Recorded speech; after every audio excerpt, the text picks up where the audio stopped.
referencing boundaries at a more psychological level.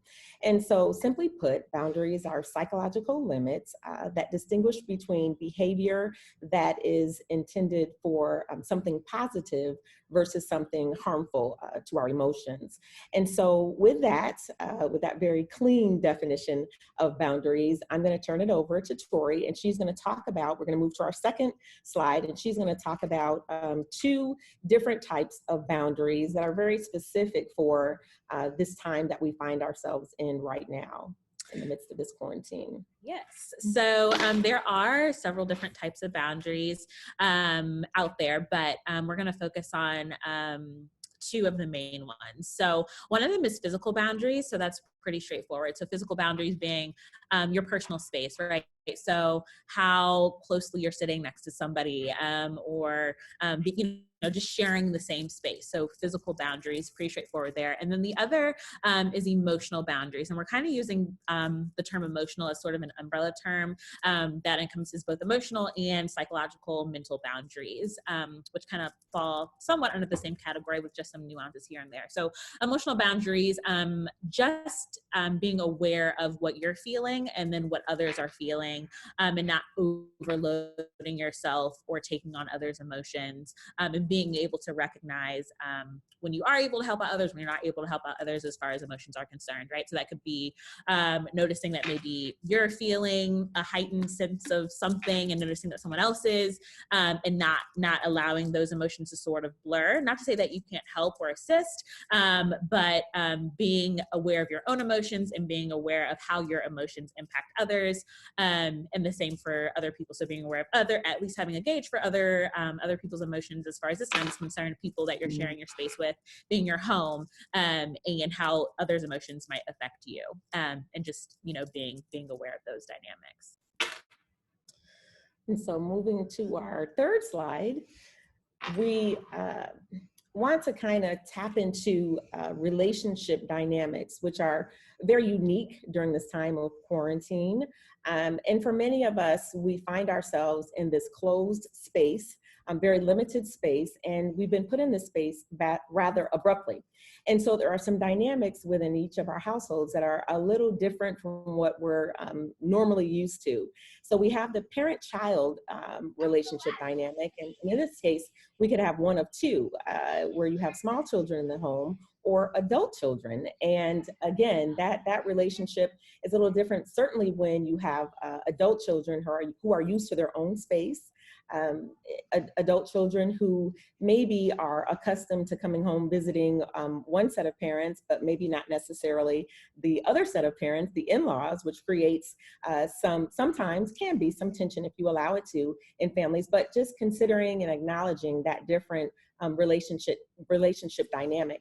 Then you have the spouses who, again, most times, the spouses, one or two, are working outside of the house. And now we have this limited space where both are looking at how do we operate within the confines of this space. And it doesn't really matter. I'm here to tell you how big or how small the space is, but you're now working with a different set of norms as it relates to how you operate in that space.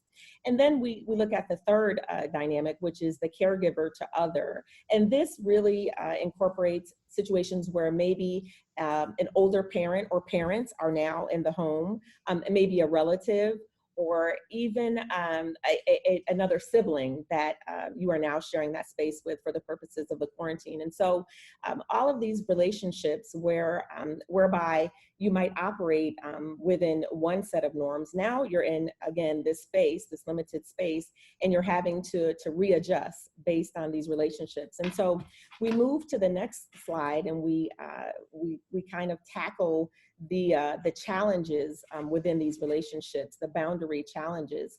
And so for the purposes of the quarantine, we look at the two most relevant, I would say, or Tori and I have come up with, and that would be number one, being no space and no alone time. And so your space is now what was once, and I'll use something very specific to our household. What was once just the master bedroom or the guest bedrooms, they've now turned into workspace. They're now the office. The kitchen table, for those that have younger children, might now be the classroom. And so that space is, having to be reassigned. We're readjusting, and everybody is working around what that old space or that normal space might have been used for. And now we have to operate within the confines of how best to utilize the space and not step on each other's toes, so to speak. That alone time that you might have been used to, again, going back to a spouse, and in some cases where maybe one spouse is outside of the home for the most part of the day, and the other spouse is home. Now you're both here, and you're both trying to navigate through. This is, we're in this one space, this one area for an extended amount of time. And so just becoming used to or acknowledging that that can be a challenge. Also, we looked at roles changing. Again, most of us are used to head of the household, and in most cases, the husband might be the head of or is the head of the household. Now, if you bring in adult children, couples, adult married children, you're now bringing in a spouse who is used to being the head of their household. That role has kind of changed for, again, not just a weekend visit or vacation, but an extended period of time that we're not sure when that period of time ceases or, will cease. And so just recognizing that there are some challenges, but how best to operate within those challenges is important.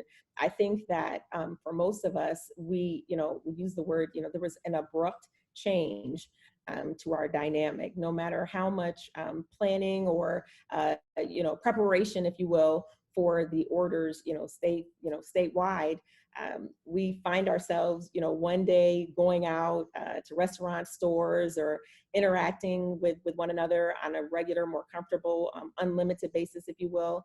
And now we're in our homes, in our apartments, in our space, and not being able to do those things that we're normally accustomed to doing. And we're encountering people who we might live with, but we're spending a lot more time, all of our time for the most part. And so it's important to make note of that, and also just create, we talked about last week, creating some new routines. We go back to this: new routines, new schedules, new use of time in the household. Maybe the area, the living room area, it's now communal, much more communal, and recognizing that maybe in some of our professions, there is going to be a need for some privacy when you're at work or working, and you might not be able to take the call that you may have taken out in the living room. In our case, our daughter does some counseling, or is a counselor, excuse me. And so when she's working the hotline for her job, she has to go away. We have to make sure that we don't have access to that space, that the dog isn't running around, that the other phones aren't ringing in the area, and things like that. And so just operating again in our new space without a lot of privacy and access to alone time. Tammy, that's great. Absolutely. So I want to interject here. This is so important that we're having this conversation, because there was an article that came out, and a lot of people have seen, and I want to reference this article that one of the major counseling centers had reported that they were handling the number of cases in a week what they would normally handle in a year.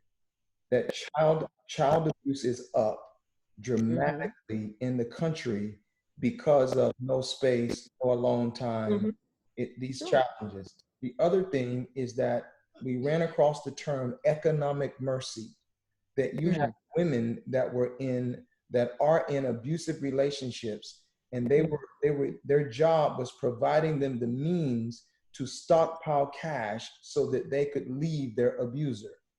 Now that the job has been, they've lost their job or been furloughed, they are now under what we call economic mercy. And so they're at the economic mercy of their abuser. Yeah. And so, this is a very deep conversation that we're having here. And I want to thank you all for just stepping into this, because to some it may be like, oh, okay, but we're all feeling the tension right now. We're talking to you from I don't know what room this is. What room is this? Where are we at? Is this the living room? What is this right here? Oh, You see that look on her face? It's a reallocation of resources. That's Oh, yeah. what, Yes, right? very much. What is it? What is it supposed to be? well, it's supposed to be turned into a library. Right now, it's been turned into a production. So we got cameras, we got cords, Right, we got right. lights, I we got desks. I mean, see. it's crazy. You see the banner. We got whole epicenter has been drugged into this one room in this house. Totally feel what you're saying. Yeah. And Dory, I cut you off, so I'm gonna pass the ball back to you. Go ahead. I'm Okay. sorry.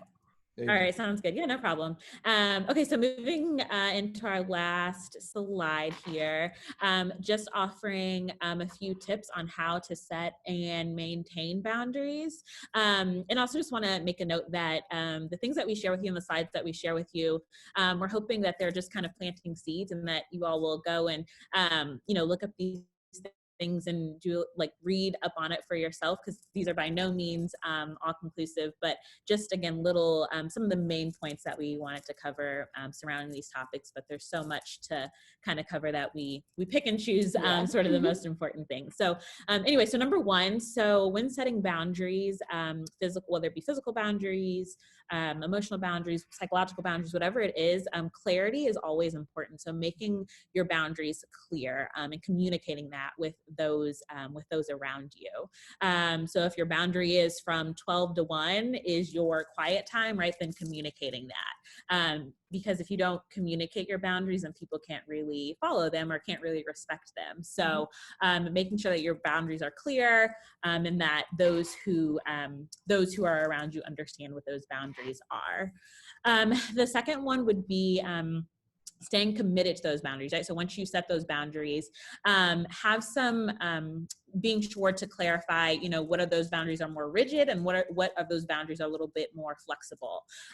So if you have a very rigid boundary from 12 to 1 is your quiet time, then making sure you stick with that. And if there is some flexibility around that, then making that known as well, so that others don't infringe upon those boundaries. And then my third one here, it looks like it was a little covered up. My third one here, okay, I can remember, but my third one was reallocating space. So this is obviously specific to the quarantine, right? So all sharing, we share our homes all the time, but here we are having to share it 24 hours a day. So being flexible around, maybe your bedroom, it turns into your office, like my mom said, or maybe the kitchen table is now a classroom, right? So being flexible about how you reallocate that space and making sure that it is, working to your benefit and doing, the best that you can so that everyone is able to set those boundaries and keep them, even though, we're kind of in these unique circumstances. And again, so those are just a few tips that we wanted to wrap up with to throw out there for you to continue to consider. But of course, we always encourage you to continue to reflect upon these things afterwards and look up and read up on, boundaries or whatever other topics we may cover moving forward. I have a question for you all. So you mentioned about emotional boundaries can be blurred. So my question is to you, how do you not allow that to happen? So you may have kind of mentioned it throughout your presentation, but if you can just kind of go back over that again, like how do you not allow the emotional boundaries to be blurred? Sure. So I did kind of briefly talk about that. So what I mean by that is, so if I can tie it back into what we talked about last week a little bit, when I talked about the window of tolerance, and how this window you have this window of tolerance where things feel manageable. You're able to kind of reason with things. You feel stressful things, but it doesn't get out of hand. And then we have a tendency when we experience extreme stress to, either feel a lot of anxiety or kind of feel that hypoarousal, so that down state. So I think what I mean when I say not blurring those lines is knowing where you are on that spectrum, if you will. So knowing when you are able to maybe take on a little bit more and knowing when you're not able. I think someone last week had asked the question of how do you manage boundaries at work? Like if like your coworkers are coming to you about issues or something. And I had said setting those clear boundaries, right? So maybe on some days when a coworker comes to you about something that they want to talk about, maybe you feel like, okay, I can listen to this today. I can work through this issue with you. And maybe on some days you're like, you know what, I'm having a tough day. I can't listen to that today. So just knowing kind of where you are, having to get good gauge of where you are, and again, how is that impacting other people, and how would other people's emotions impact you as well, and how will you work around that, how will you move forward? So that's what I kind of mean as far as blurring emotional boundaries, if that makes sense. Yeah. Can you talk a little bit about, the other day we had a discussion about fear, and one of the major fears that people had, which I thought was interesting, was boundary encroachment. That there was the number one fear was extinction, the fear of death. And then the second fear was boundary invasion. It was called boundary invasion. And the fear that, my space that I have, and you've already kind of spoken to this, but the space that I've carved out now, like you said, is being invaded. And what can you say about, like, when this is over, do we get our space back, or how does that work? Is the space totally relinquished? And are you referring to like physical space, or are you saying like Like emotional space? People are just feeling like, that 3 feet around us, I'm having to share more. I'm having to share more of my heart, my physical, like everything, like whatever kind of boundaries people have, they expressed that they felt like their boundaries were being invaded, right? And so that was like the second fear that people had. Got it. I think emotionally speaking, from that perspective, we would like to, or we would think that beyond the quarantine, we've established some things, some patterns that will continue beyond. And so because we have so much downtime and so much time that's being used outside of the norm, we're spending more productive time with one another, shall I say. However that time is being spent, maybe you're playing games, maybe you're just spending some time getting to know one another. Certainly with, couples, you're getting to know one another. You're forced to spend more quality time in each other's faces. Obviously with children, maybe and with our older children, obviously with the younger children, there might be a little bit more structure, and you can only pull so much in terms of getting to know. But to that point, it's going to come a time when we're on the other side of the quarantine. And so, continuing on with that type of, our new set of standards, if you will, for just getting to know one another. We've spent a lot of time. We will have spent more time than normal, just quality time, not just throwing that out the window because now we're free to go, in our different directions. And so that's the first thought that comes to mind with, just the emotional boundaries, just being very sensitive to the fact that, we're not going to we're not going to live in this 3 feet of space, if you will, personal space for forever. But when we do, just remembering some of that time spent, some of the emotions spent, the more positive emotions, and not letting go of that, letting go of that when we're on the other side. Yeah, that's awesome. I want to read here, and this is what I would like. So based upon what they shared over the last 2 weeks, and then I'm reading here from a study that comes out of China, from Peking University. They surveyed over 8,000 medical students, and what the studies are showing is that the net result of COVID-19 globally will result in us moving from a mental health crisis to a mental health pandemic. So what it's amazing, when you start reading this and trying to understand, what life will be like on the other side. Sure. They're calling for a mental health pandemic. I'd never even heard, I didn't even know that was possible. And so my question to those of you all that are on here, what we need to do is to get out ahead of this. And so I would like for you to put into the chat feature, what things, how can we support our community? Like we need to build a mental health infrastructure.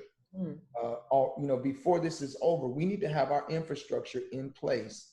And they're calling for, and especially men, that's like, they're like the silent sufferers. Men don't really talk about what they're kind of dealing with. We just feel like, we Zulu warriors, so we got this, you know what I mean? But stress is stress, and it affects all of us. So I want you all, based upon what you've heard over the last 2 weeks, how can we support? Like, what things can we do?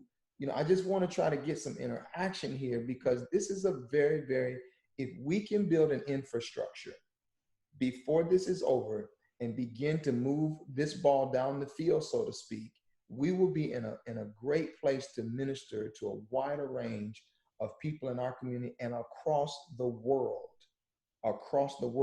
So if you are there, you can chat directly with me as the host, Sean Holland. And so no one else will see if you don't matter. But I'd like you to just fill this chat. What, as a church community, what can we do to support? Like, these calls really help. These webinars really, really help. So that's one thing that people said, can you give me a shot? Like, just give me some tips. You know what I mean? As we're going through it. So we responded and said, we got it. But I want the folks that are on here for our closing moments to type in the chat feature, what things can we do to build a mental health infrastructure to support people in our community? So I'm gonna give you a few seconds to do that. Yeah, Pastor. Yeah, go ahead.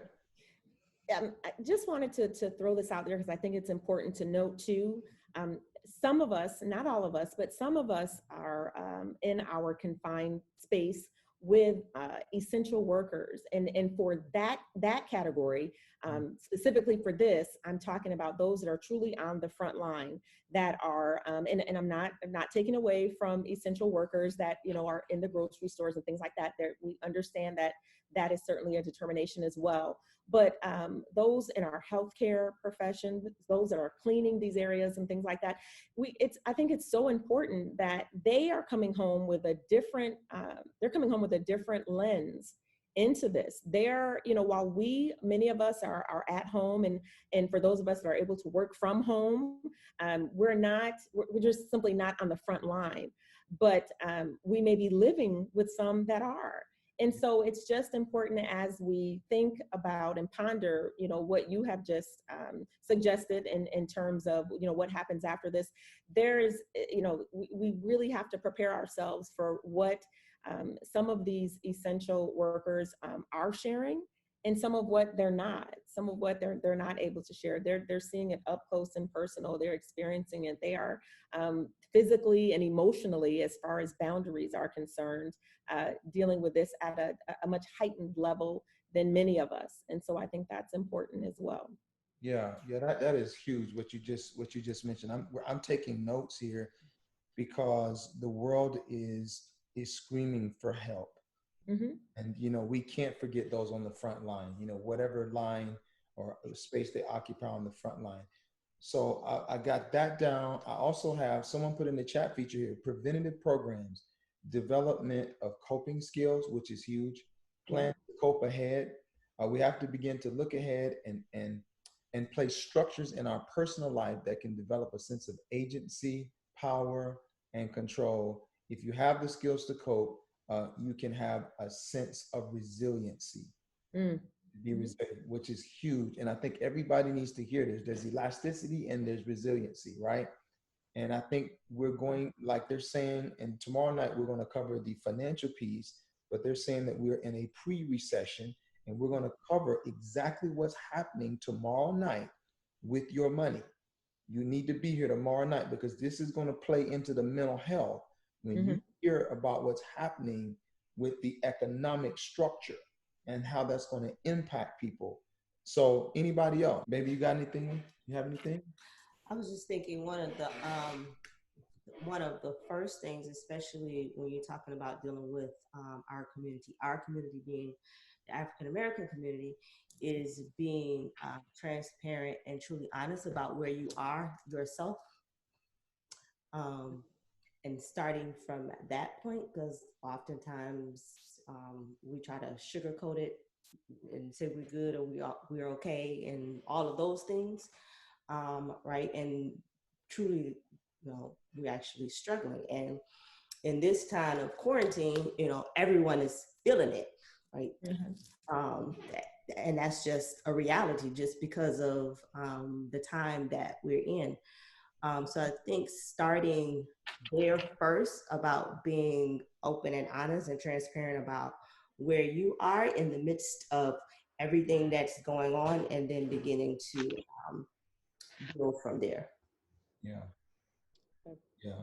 That, I think, what my wife is saying is so key too. I mean, they say that authenticity is one of the key factors in building one's resiliency to trauma. If we lose sight of where we are and who we are and how we really feel, then we're really, that's an issue.